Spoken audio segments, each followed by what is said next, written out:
Boa noite, tudo bem? Que legal estar aqui com vocês mais uma vez. Quero falar um pouco hoje sobre o Dia dos Pais. Quero trazer uma rápida reflexão a respeito de o que é ser pai, né? Tirar algumas ideias da Bíblia, quero contar algumas histórias de algumas pessoas da Bíblia e tirar algumas lições para a nossa vida, algumas lições que a expectativa é que sejam lições práticas para todos nós. Sabe quem que é esse cara aí? Alguém conhece? Alguém conhece esse cara aí? Quem? John Lennon. Esse é meu pai. Antônio Rafael Galego, meu pai. Antônio Rafael Galego, parece o John Lennon, né? Naquela época, longos anos atrás, olha aí os cabelos do meu pai. Encantava todas as garotas, meu pai é o meu herói. Meu pai é um cara muito legal. Não sei quem conhece meu pai aqui, alguns conhecem. Hoje ele não tem mais os cabelos negros assim. Muito pelo contrário, são totalmente brancos os cabelos dele. E a minha mãe conta que quando eles começaram a namorar e decidiram casar-se, né? O meu pai, uma das coisas que mais o meu pai tinha orgulho era do cabelo dele, né? Era o cabelo grande assim nas costas, no meio das costas e ele penteava aquele cabelo, sabe? Que nem as garotas penteiam várias e várias vezes, estava sempre brilhando, usava os produtos certos no cabelo. E meu pai nunca tinha trabalhado. 30 e poucos anos de idade. E nunca tinha trabalhado com pouca coisa. E eles decidiram se casar, o meu pai e a minha mãe. Né? E agora, né? O que vai fazer? O que vai fazer, guri? Para a lida, né? E conseguiram um emprego para o meu pai numa indústria, numa metalúrgica. E lá foi ele no primeiro dia de trabalho, achando que ia ser colocado para trabalhar de uma forma bem estratégica dentro da empresa, né? E pegaram ele, olharam ele com aquele cabelo grande dele, e falaram assim, vai ali trabalhar junto com aqueles guris ali, né? E ele foi lá. E era uma pia assim, produtos químicos para lavar peça, né? E ele trabalhou o primeiro dia ali, lavando as peças das máquinas. E a minha mãe conta que ele chegou em casa depois daquele primeiro dia de trabalho, com o cabelo que era o xodó dele, destruído, todo engraxado, depois de um dia de trabalho bem trabalhado, ele que tinha trabalhado poucas vezes na vida dele. E se fosse hoje em dia, o que aconteceria com a gurizada já? O que acontece, né, viu? Amanhã não vou mais, né? Barbaridade, voltar naquele trabalho, sujar minha mão, ficar com os dedos, as unhas assim, suja. Aí o pai disse que ele virou para a mãe e falou assim, você corta o meu cabelo? Aí ela falou, corto. Daí sentou na mesa, sentou na cadeira, né? E a mãe cortou o cabelo dele e no outro dia ele foi trabalhar de novo. E tá lá até hoje, 30 e tantos anos de trabalho. Meu pai é um herói para mim. Alguém que fez o que precisava ser feito ao longo da vida dele. E quando nós éramos criança, deitava assim ele, minha mãe, e o meu irmão deitava lá do lado da minha mãe e eu deitava do lado do meu pai. E meu pai colocava o braço assim, que nem quando eu coloco hoje o braço, a gente deita junto, sou eu com a minha esposa, e eu deitava em cima do braço do meu pai, né? E daquele meu ponto de vista, esse era o braço do meu pai. Para mim, o braço do meu pai era o homem mais forte do mundo.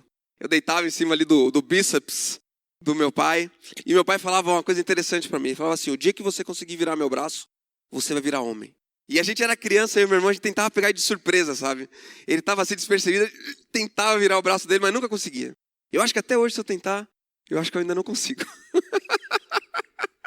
Meu pai, um grande herói na minha vida. Olha ele lá, não é a foto dele, só a fábrica, tá? 4 lições que aprendemos com pais da Bíblia. Eu quero pegar 4 histórias hoje sobre pais e tirar algumas lições pra gente. E eu destaquei a palavra pais ali, porque eu quero que você tenha em consideração na sua mente que as pessoas que viveram na Bíblia são pessoas que viveram em contextos totalmente diferentes dos nossos. Aqui eu botei uma fotinha dos Groots. Não sei quem assistiu esse filme dos Homens das Cavernas. E eles não tinham tecnologia. As pessoas que estão relatadas na Bíblia não tinham tecnologia. Talvez como os Groots ali, né? Os pais que estão relatados na Bíblia foram pessoas que não tinham dinheiro no banco, como nós temos. Não tinham cartão de crédito, não tinham cheque. Eram pessoas que não podiam contar com a previsão do tempo da Maria da Maju, sabe, no Jornal Nacional? Você ouve ler a previsão do tempo? Eram pessoas que plantavam e esperavam vir chuva do céu para regar aquela planta. Eles não sabiam o que ia acontecer com o tempo. Eram pessoas que não tinham internet, não tinham o Google para tirar as dúvidas. Eram pessoas que dependiam de Deus. E eu coloquei a foto desse senhor olhando para os céus. Olhando para o céu. Sabe que hoje em dia a gente olha mais para baixo do que para cima, né? A gente olha para baixo porque a gente está olhando mais para o celular do que para cima. Sabe, tem até problema na coluna que agora os médicos estão identificando, problema de postura, de tanto que as pessoas olham para baixo. mirando o celular. E eu coloquei a foto desse senhor olhando para os céus. Porque eu quero resgatar algumas histórias hoje a respeito de pais da Bíblia que fizeram toda a diferença. E ao resgatar essas histórias, eu quero que todos nós olhemos para ela e pensemos, puxa vida, será que eu não posso ser um pouco mais parecido com esse pai? E o primeiro deles, quem que é? Adão. Eu coloquei aqui a foto de um homem feito de barro, porque no livro de Gênesis, logo no primeiro livro da Bíblia, Deus nos conta a história do primeiro pai que existiu, que foi Adão. Feito à imagem e semelhança do próprio Deus. Ele foi formado ali, nariz, boca, tudo foi feito, Adão, colocado de pé, e Deus soprou nas narinas dele o sopro da vida, e ele transformou-se em alma vivente. E algo muito interessante quanto à vida de Adão, que é o seguinte, Adão pecou, não pecou? Deus falou para ele, não coma do fruto. E ele comeu. Eva também comeu, os dois comeram e pecaram. Mas sabe de uma coisa? Quando eu estava estudando essa mensagem, eu pensei em algo assim a respeito de Adão. Adão não tinha referenciais antes dele. Para e pensa. Adão não teve um pai que ensinou para ele muitas coisas. Tudo que Adão fazia era a primeira vez que estava sendo feito na história da humanidade. Né? Deus fala que pede para Adão dar nome aos animais. Ele começa a nomear os animais. Ele não teve ninguém para ensiná-lo como dar nome aos animais, a não ser o próprio Deus. Como é lindo quando você pega, às vezes, um pai que tem a oportunidade de ensinar o filho o seu próprio ofício. Hoje em dia não está em moda mais isso, né? O pai que ensina o filho na sua própria profissão, né? Por exemplo, se a pessoa é cabeleireira, por exemplo, corta cabelos, né? Nós temos alguns aqui que são disso, né? Às vezes é muito difícil passar para a próxima geração o mesmo ofício. Mas Adão recebeu os indicativos de como se deveria viver do próprio Deus. E a primeira lição, olha só, Gênesis 4, 25. Vamos ler ali, ó. Adão pisou na bola, gente. Adão errou e errou feio. E ele foi expulso do jardim por causa do erro que cometeu. Como um ato de misericórdia da parte de Deus, Deus fala, Adão e Eva, de agora em diante vocês não podem mais viver no jardim, porque senão vocês podem comer da árvore da vida e viver para sempre no pecado. E Deus tira eles ali do jardim. Mas é interessante que Adão não vira as costas para Deus. Vamos ler aqui a partir do versículo 25, do capítulo 4 do livro de Gênesis. Novamente Adão teve relações com sua mulher, e ela deu à luz outro filho, a quem chamou Sete, dizendo, Deus me concedeu um filho no lugar de Abel, visto que Caim o matou. Também a Sete nasceu um filho, a quem deu o nome de Enos. Nessa época, começou-se a invocar o nome do Senhor. Adão pisou na bola, e na sequência o seu filho Caim também pisou na bola, matando o próprio irmão. Mas aquela família, reconstruída a partir dos cacos que ficou da morte prematura de um dos filhos.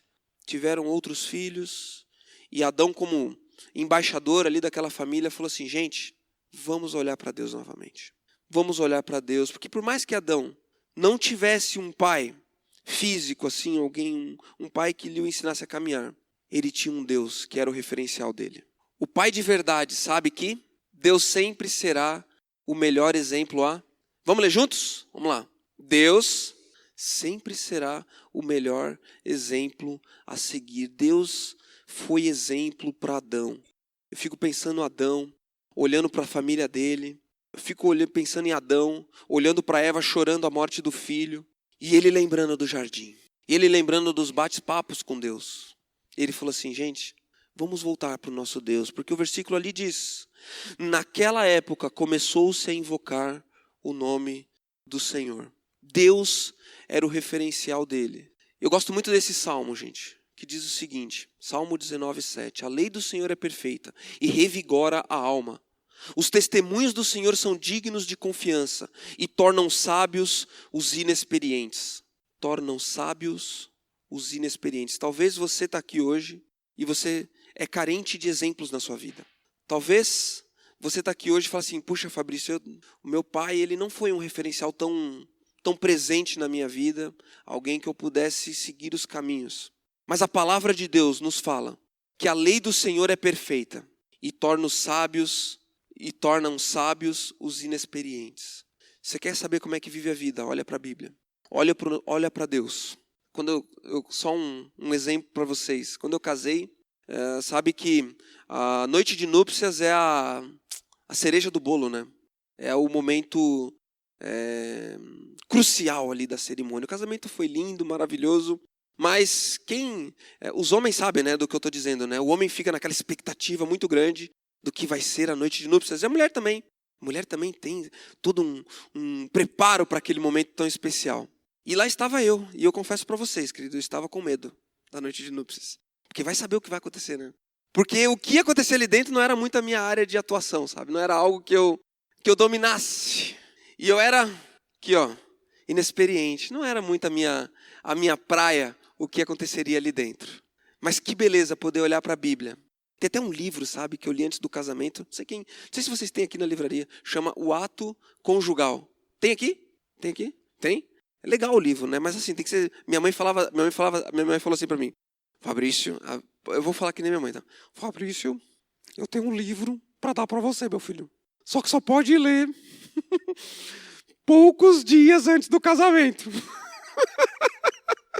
E ela me deu o livro do Ato Conjugal e eu li ali. Muito interessante o livro, não sei quem tiver interesse por essa área. Pegue o livro e leia, é muito interessante. A palavra do Senhor é perfeita e tornam sábios os inexperientes. Hoje em dia, o pessoal diz assim aí fora, você tem que ter experiência na vida. Como é que você vai casar sem ter experiência? Como é que você vai casar sem ter feito sexo com a sua noiva antes? Com o seu namorado antes? Como é que você vai saber se vai dar certo? Como é que você vai saber se uma coisa dá certo com a outra? Eu acho que a pessoa que fala isso não entende o que é o sexo, né? Porque uma coisa é feita para dar certo, é feito para dar certo, não tem como dar errado. Mas as pessoas incentivam o que? Não, faça o test drive, né? Falam assim, experimente antes. É assim que o mundo diz. E olha só, eu lembro desse versículo aqui, lá em livro de Efésios. Abre lá, Efésios capítulo 5, versículo 25. Maridos, ame cada um a sua mulher, assim como Cristo amou a igreja e entregou-se por ela, para santificá-la, tendo-a purificado pelo lavar da água mediante a palavra, e para apresentá-la a si mesmo como igreja gloriosa, sem mancha, nem ruga ou coisa semelhante, mas santa e inculpável. Da mesma forma, os maridos devem amar cada um a sua mulher, como a seu próprio corpo. Quem ama a sua mulher, ama a si mesmo. Além do mais, ninguém jamais odiou o seu próprio corpo, antes o alimenta e dele cuida, como também Cristo faz com a igreja. Meus queridos, se você quiser ter uma vida sexualmente saudável com a sua esposa, siga o que esses versículos falam. Cuide do outro em primeiro lugar. Maridos, cuide do outro. Busque o interesse da sua parceira, da sua esposa, antes de buscar o seu. Isso foi uma lição que eu aprendi rapidamente na minha vida de casado. A satisfação do outro automaticamente será a minha também. A vida que é proposta pelo mundo, gente, não tem nada a ver com o plano perfeito de Deus para aquilo que é a beleza do que é o sexo. O mundo tem deturpado totalmente o amor dentro do casamento. Você quer ser experiente, você quer ter discernimento para o seu casamento, para a sua vida? Efésios 4, 26 e 27. Quando vocês ficarem irados, não pequem. Apazigue a sua ira antes que o sol se ponha e não dê lugar ao diabo. Quer levar uma vida boa, meus queridos? Brigou com a esposa, brigou com o marido? Conversa antes de dormir. Fala com ele, fala com ela. Não deixe que o sol se ponha sem resolver essa pendência. Olha o que a Bíblia diz. Levem os fardos pesados uns dos outros e assim cumpram a lei de Cristo. Gálatas 6:2. A palavra de Deus é o nosso manual de instruções. Esse livro que você tem na mão, você tem no seu tablet, nesse aplicativo. Esse livro é o seu manual de instruções. Só que a gente compra um produto e não lê o manual de instrução, né? A gente compra um celular novo e já sai mexendo nos botões, né? Você tem um manual de instruções, que é a Bíblia. Como que está a sua Bíblia? Empoeirada? Você tem lido? Você tem se informado? Ou a gente simplesmente abre ela no domingo aqui, quando chegamos na celebração, ou no grupo Célula? Leia esse manual, meu querido. Lá na Aliança Centro, a gente está com um plano de leitura da Bíblia agora. Deixa eu até pegar aqui para mostrar para vocês. Aqui, ó. Olha que legal. A gente dividiu toda a Bíblia em um ano, né? E todo mundo tá lendo os mesmos capítulos todos os dias lá na Aliança, né? Então hoje nós estamos no dia 12, né? Então hoje seria Números do 26 ao 29 e o Salmo 40. Ao longo de todo um ano nós vamos ler a Bíblia juntos. E é muito legal fazer esse exercício. para alimentar a nossa alma, para que a gente não morra de inanição. Todo mundo aqui se alimenta todo dia, né? Nós temos que nos alimentar da palavra de Deus também todos os dias. Quem se isola busca interesses egoístas e se rebela contra a sensatez. Provérbios 18:1. Conselhos práticos para a nossa vida. Muito bem. O primeiro então foi Adão, né? O segundo vai ser então, quem vai ser? Noé. Noé foi um outro pai sensacional da Bíblia. Um homem que inspira, quando a gente lê assim, a respeito de Noé. Para e pensa, gente, Noé. Nunca tinha visto nenhuma garoa. Deus vira para ele e fala assim, Noé, vai descer a água do céu e vai inundar tudo. Começa a construir um barco, meu filho. Aí falou, um quê? Um barco. O que é isso? Eu vou te dar, vai anotando aí. Eu fico imaginando, depois dessa conversa com Deus, Noé chegando para a esposa dele, minha querida, preciso te falar uma coisa. Sabe aquelas lenhas que a gente estava guardando para fazer um chalé? Então Deus mandou fazer um barco. Para e pensa essa mulher olhando para ele, né? Você tá doido? Eu não sei o que ela respondeu. Só sei que ele começou a construir. Mas o que mais me espanta na vida de Noé é o fato dele ter conseguido colocar dentro daquele barco não somente a esposa, mas os 3 filhos e... Quem mais? As 3 noras, cara. Imagina essas noras. Você tá doido? Seu pai tá maluco. A gente não vai entrar nesse barco nunca. Cheiro de cavalo lá dentro, de boi, você acha que eu vou ficar lá? E Noé foi, gente. Vamos voltar lá, Gênesis capítulo 6, olha que legal. Gênesis capítulo 6, vamos ler aqui rapidinho. Versículo 7. E disse o Senhor, farei desaparecer da face da terra o homem que criei, os homens e também os grandes animais, os pequenos e as aves do céu. Arrependo-me de havê-los feito. E a Noé, porém, o Senhor mostrou benevolência. Essa é a história da família de Noé. Noé era homem justo, íntegro, entre o povo da sua época. E Noé andava com Deus. O mundo estava virado de ponta cabeça. Parecia muito com o nosso mundo hoje em dia. Virado de ponta cabeça. As coisas erradas o pessoal falava que estava certo. E as coisas certas o pessoal falava que estava errado. Parecia um pouco com o que a gente vê hoje em dia, né? Mas Noé permaneceu firme. E é muito interessante que depois dos próximos versículos aqui, Deus ele descreve como que tem que ser esse barco tão mirabolante. E lá no versículo 22, alguém lê bem forte aí para mim. Gênesis 6, 22. Agora lê o 7:5. E Noé fez tudo o que o Senhor lhe tinha ordenado. Noé era um homem obediente a Deus. E essa obediência a Deus contagiou aqueles que estavam mais próximos dele. Contagiou a sua esposa, contagiou seus filhos e contagiou até as suas noras. Deus mandou Noé fazer algo incrível e ele fez. Tintim por tintim, vírgula por vírgula, ele obedeceu. Ele não escolheu aquelas coisas que ele queria obedecer e as que ele não queria obedecer ele deixou de lado. Não, ele foi 100%. E o pai de verdade sabe que... Vamos ler juntos? Autoridade espiritual. Noé era um homem de autoridade espiritual. Era um homem que influenciava aqueles que estavam ao redor dele. Ele não se deixava influenciar. Ele não era Maria vai com as outras. A família dele olhava para ele e falava assim, puxa, vamos atrás do nosso patriarca Noé. Porque ele está seguindo a Deus. Autoridade espiritual. E sabe o que é diferente? Qual a diferença entre autoridade e autoritário? Nós queremos muito ter autoridade, né, sobre as pessoas. Mas há uma diferença entre autoridade e autoritário. O autoritário é aquele que impõe a sua vontade. Agora já a autoridade é uma autoridade conquistada. Uma autoridade conquistada. E como é que está lá na sua casa? Você é uma pessoa de autoridade ou uma pessoa autoritária? Em alguns momentos a gente tem que nos posicionarmos e mesmo que os nossos filhos ou a nossa família queiram ir para um lado e o melhor caminho é o outro, nós temos que tomar a decisão firme de ir por aquele caminho que é o melhor. Mas a autoridade espiritual, o que Noé deixa muito claro para mim, é que ela é conquistada pela obediência. Obediência à palavra de Deus. Gênesis 6, 8. Esse aí é o versículo que a gente leu já. Olha que legal. Deu na TV esse bilhetinho que apareceu essa semana. Olha que interessante. Boa tarde. Meu nome é Mateus. Acabei colidindo com seu veículo. Tentei achar o senhor e não encontrei. O número do meu telefone é... Espero o seu contato. Obrigado e desculpe. Barbaridade, hein? Já pensou? Você bate num carro e não acha o dono ali do lado? Quer ter autoridade? Viva a palavra de Deus. Seja obediente nas pequenas coisas. E nas grandes também. O Mateus aqui, sabe qual que é o carro que ele bateu? Sabe qual é?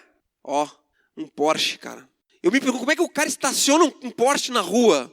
Mas bota no estacionamento, tchê. E o Mateus bateu no paralama do Porsche. Sabe quanto custa para arrumar o paralama do Porsche que o Mateus bateu? 8,5 pau. Deu no jornal. E o dono do Porsche falou, não precisa pagar. Sua atitude valeu.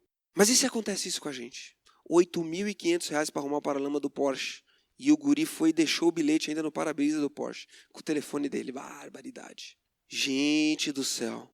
Qual é o exemplo que a gente está deixando para as nossas famílias? Qual é o exemplo que a gente está deixando? Como é que está a sua vida de oração? Sua família o reconhece como uma pessoa de oração? Você quer ter autoridade espiritual? Ore pela sua família. Ore junto com a sua família. Diariamente, não é uma vez a cada morte de bispo. Ore por eles, ore com eles, chame eles para orar. Chame a sua esposa para orar de noite antes de dormir. Quando ela acordar, ora com ela no café da manhã. Seus filhos, faça uma mini celebração na sua casa. Ore com eles, mostre que é importante a oração. Como que a gente quer ter autoridade espiritual se a gente não vive Deus dentro dos nossos lares? Leitura, leia junto. Não se envergonhe de mostrar que você está lendo a Bíblia. Leia, escute. No celular dá para escutar a Bíblia também. Viva a palavra de Deus nas nossas casas. E olha, eu coloquei uma última palavra aqui, perdão. Como é difícil a gente pedir perdão, né? Quer dar exemplo na sua casa, quer ter autoridade espiritual, peça perdão. Quem pecou hoje aqui? Como é difícil, né? A gente admitir que... quem que não pecou talvez hoje? Sabe que a grande maioria de nós pecou hoje. Quem pediu perdão hoje? A gente tem muita dificuldade de pedir perdão. E os homens, eu falo do meu ponto de vista de homem, tem mais dificuldade ainda, né? A gente acha que um beijinho é suficiente para pedir perdão. A gente acha que às vezes ofendeu a esposa, mas um abraço e um beijinho já é suficiente para anular aquilo que foi feito. É necessário pedir perdão, gente. E o perdão, ele nos liberta. E o perdão não é sinal de fraqueza, sabe? Às vezes a gente acha que vai pedir perdão, parece que a gente vai ser fraco, que o outro está subjulgando a gente. Muito pelo contrário, o perdão é o que nos liberta. É o que fortalece o nosso casamento. Você poder olhar para o olho do outro e falar assim, olha, eu pisei na bola. E todo dia a gente vai pisar na bola, gente. O pecado está enraizado na nossa natureza. Está enraizado com aquilo que nós somos. Duas coisas em relação ao pecado. Nunca se conforme com ele. Nunca se conforme com o pecado. Assim, não, eu sei, isso aí eu sempre caio ali, né? Que nem aquele cara que viu a casca da banana e fala assim, não, meu Deus, eu vou cair de novo. Nunca se conforme com o pecado. E segundo, peça perdão. Quando a gente cai, perdão. É inevitável que ao convivermos, um vai explodir com o outro, um vai ficar impaciente com o outro. E o perdão é muito necessário para criar autoridade espiritual. E eu coloquei aqui um pai dando um nó de gravata e o filho olhando, que os seus filhos, sua família está te olhando. Terceiro pai, eu coloquei uma mãe. Que nem uma mãe é uma sogra. Porque ser pai não necessariamente tem que ser homem, né? Não, Duda? Não, pode ser qualquer um. Tem filho que parece pai. Tem irmão que assume o papel de pai. É ou não é? Tem mãe que às vezes na ausência do pai exerce a função de pai.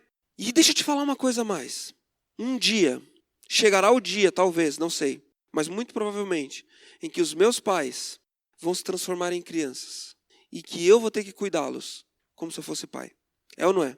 Esse é o caminho de todos nós. E os meus filhos, talvez, né, os que vão ser pai logo, né? Talvez, quando nós tivermos nossos filhos, a gente vai cuidar deles. Mas um dia eles vão crescer e vão cuidar da gente. Que bom poder exercer a função de pai na vida de outra pessoa. E essa mulher, eu coloquei uma foto de uma senhora qualquer, tá? Não é ela mesmo. É Noemi. Essa semana nós lemos o livro de Ruth, né, amor, lá em casa. E Noemi, além de ser mulher, era uma sogra. Já pensou? Uma sogra? Pois é. Noemi teve 2 filhos. E além de morrer o marido dela, os 2 filhos também morreram. E esses 2 filhos deixaram 2 noras. Uma das noras foi-se embora com a morte do marido. Mas a outra nora, o nome dela é Ruth. Num povo muito distante, era uma pessoa até diferente daqueles padrões do povo de Israel. E eu coloquei até uma foto aqui, da Ruth. Talvez uma moça nos padrões diferentes ali, daquele povoado. E é interessante demais a história de Noemi, porque Noemi adota Ruth como se fosse a própria filha dela. Uma nora, né? A nora adotada como filha. E vamos ler ali Ruth 3:3. Já deu a hora. Mas vamos, dá nada. Ruth 3:3. Diante da viuvez da nora, Noemi olha para Ruth e fala o versículo 3. Ruth, seguinte: lave-se, perfume-se, vista sua melhor roupa e desça para a eira. Não deixe que ele perceba você até que tenha comido e bebido. E depois, a partir daí, depois você pode ler toda a história do livro de Ruth. Que Noemi dá o toque para Ruth de como ela pode conquistar um rapaz lá. O chamado Boaz, um partidão, aquele homem que tinha terras, era influente. E a Noemi identifica a necessidade daquela moça chamada Ruth, que estava sob os cuidados dela como uma filha. E instrui ela nas necessidades dela. Vai lá, Ruth, faz assim e faz assado. Exercendo uma função de pai. Pai de verdade, ele vai de encontro à necessidade do filho. Vamos ler juntos? Vai lá. Vai de encontro às necessidades do filho. Talvez você nem tenha filho de verdade. Eu te desafio, adote um filho. Identifique as necessidades do outro que está ao seu lado. Vá de encontro a essas necessidades. Existe uma diferença entre suprir as necessidades e ir de encontro às necessidades. Hoje em dia os pais, eles pensam que a função dele é suprir todas as necessidades, eles querem dar tudo. Mas mais importante do que dar, mais importante do que ensinar, dar o peixe é ensinar a pescar. Ensinar a pescar faz toda a diferença na vida das pessoas.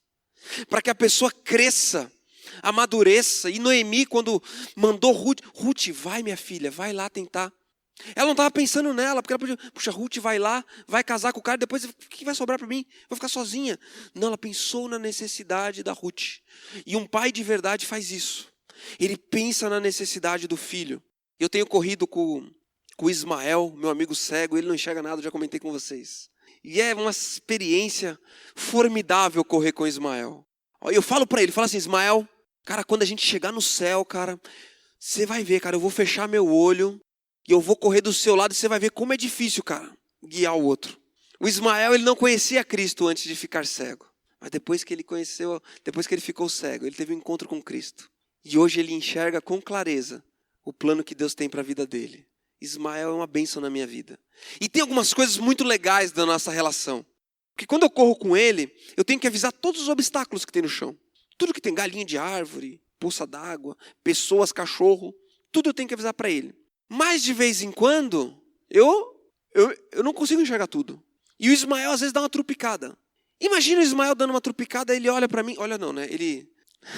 Pô, Fabrício, você não viu aqui o negócio, cara? Virei meu pé aqui, cara.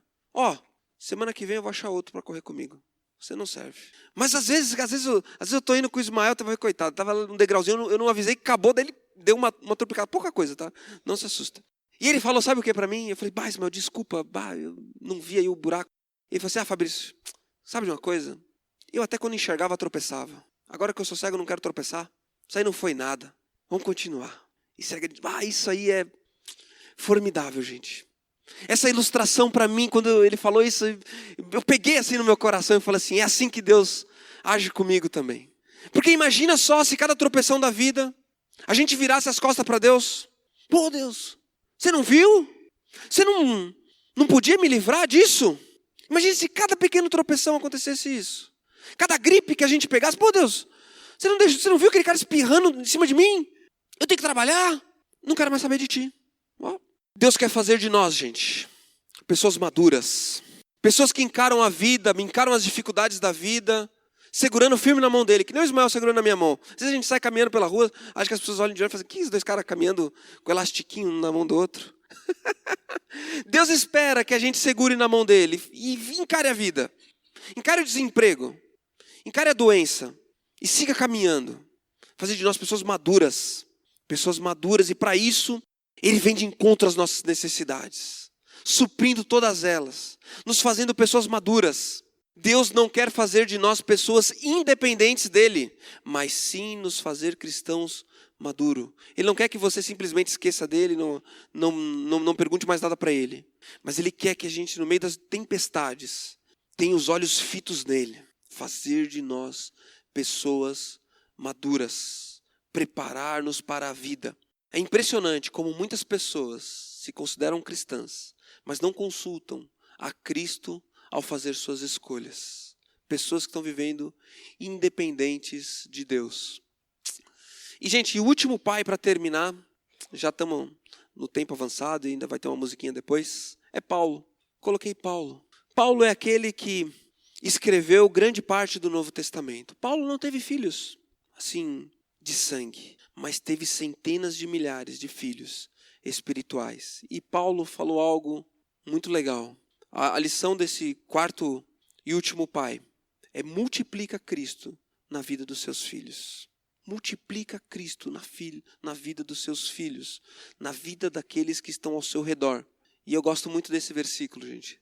Tornem-se meus imitadores, como eu sou de Cristo. 1 Coríntios 11, 1. Paulo, ele fala o seguinte: vai me seguindo. Eu estou aqui atravessando esse rio, pulando nas pedras certas. Lembra daquelas Olimpíadas do Faustão? Que o cara ia pulando assim nas pedras? Nas pedras corretas. Paulo é aquele que olha para os filhos dele, para aqueles que se converteram através dele ou através dos ministérios que ele teve. E falou assim: gente, vai pulando atrás de mim nas pedras, porque eu estou seguindo a Cristo. E ele estava multiplicando Cristo na vida de outras pessoas. E devemos apenas mostrar o caminho, gente. Paulo mostrava o caminho: siga Jesus. Vai seguindo Jesus. Buscar a Deus é uma jornada que cada um vai escolher para si. Mostre a Cristo para as pessoas. Eu posso dizer para você que vir aqui na Aliança, domingo à noite, é uma coisa sensacional. Para mim faz toda a diferença sair de Caxias e vir para cá. Mas sair da sua casa e estar aqui é algo que depende de você, cara. E Paulo, ele disse para aqueles seguidores dele: sigam a mim, porque eu estou seguindo a Cristo. E eu quero te convidar a fazer o mesmo. Multiplique Cristo na vida dos outros. E faça com que essas pessoas tomem a decisão por elas mesmas. Tomem a decisão por elas mesmas. Então, quatro homens da Bíblia, uma mulher, né? 3 homens e uma mulher que tiveram histórias tão marcantes, que foram pessoas que fizeram o que essa imagem mostra aqui, ó. Arregaçaram as mangas. Não ficaram olhando para o lado esperando o que outros fariam. Eles foram e fizeram a diferença. E esse é o convite para nós nessa noite. Vamos fechar os nossos olhos? Pai, o Senhor é Deus, é Pai. Muito obrigado, Deus, porque o Senhor cuida de nós como um Pai querido. Aquele que nos mostra o caminho a seguir, ó Pai, que supre as nossas necessidades. Quer fazer de nós pessoas maduras, Pai. Pessoas prontas, ó Deus, para enfrentar as dificuldades da vida, Pai. Me ajuda, Pai, a ser até autoridade espiritual, não por causa das minhas palavras, que talvez eu vou articular elas de uma maneira bonita, mas sim pela minha vida, pela minha obediência, ó Pai. Me ajuda, Deus, quebranta o meu coração. Que eu peça perdão todos os dias, Pai, por aquilo que eu fiz de errado, Deus. Todos os dias a gente faz uma coisa errada, Pai. Todos os dias a gente tem algum pensamento egoísta. Todos os dias a gente, às vezes, fala uma palavra meia esquisita para outra pessoa, Deus. Nos perdoa, Pai. Nos perdoa, Deus. E que o Senhor seja o exemplo máximo da nossa vida, ó Pai. Transforma o meu coração num coração baseado na Tua Palavra, para enfrentar tudo dessa vida, Deus. Eu te louvo, Pai, pela vida de cada um que está aqui hoje, Deus, pedindo que o Senhor esteja suprindo o coração dessas pessoas, Pai. Muito obrigado pelos pais, pelas mães, pelos filhos que aqui estão hoje, Deus. E esteja cuidando, ó Pai, que a gente lembre hoje, ó Pai, daqueles que fizeram a diferença na nossa vida, os nossos pais espirituais, e reconheçamos isso diante de Ti, ó Deus. Cuida do nosso coração, Deus. Em nome de Jesus. Amém, Pai.